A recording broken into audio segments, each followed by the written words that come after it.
আমি মোহাম্মদ জিয়াউর রহমান ৬ নং মহাদেবপুর ইউনিয়ন পরিষদ ১ নং ওয়ার্ড।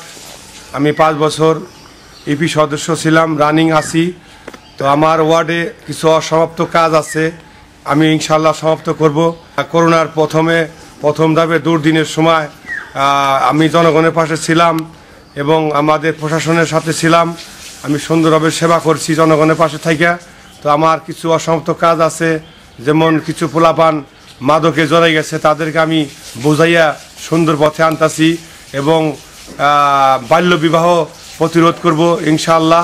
আমার অসমাপ্ত কাজগুলি করার আপনারা সবাই আর একটা সুযোগ দিবেন ইনশাআল্লাহ। আমি জয়যুক্ত হইয়া মানুষের পাশেই থাকবো ইনশাআল্লাহ।